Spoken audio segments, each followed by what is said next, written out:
Kebiasaan scrolling video pendek ternyata bisa mengubah cara kerja otak kita loh. Yuk, kita bedah studinya.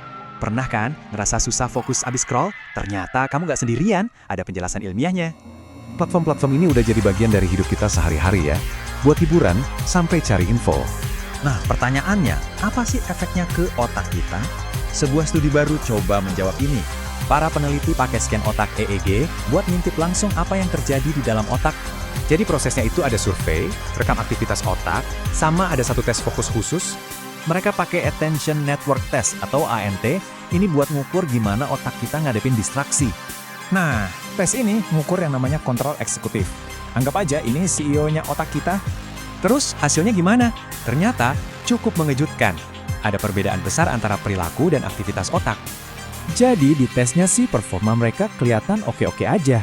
Tapi rekaman otaknya nunjukin cerita yang beda. Cara perilaku, skor adiksi mereka ternyata nggak ngaruh-ngaruh amat ke hasil tes fokusnya. Tapi, data EEG-nya nunjukin sesuatu yang signifikan banget nih. Nah, ini bagian menariknya. Ternyata, makin tinggi skor adiksi, aktivitas otaknya justru makin lemah pas ngerjain tugas sulit.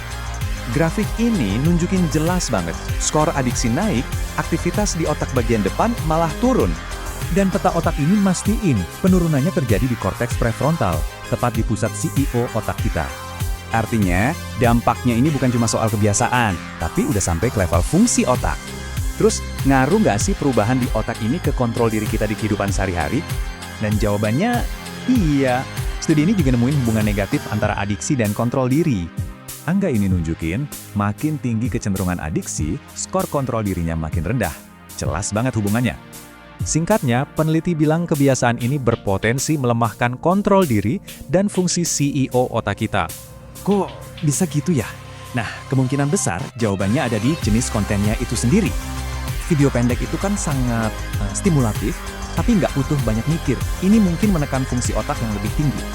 Intinya, studi ini ngasih kita dasar ilmiah kenapa kok kita sering ngerasa susah fokus sekarang.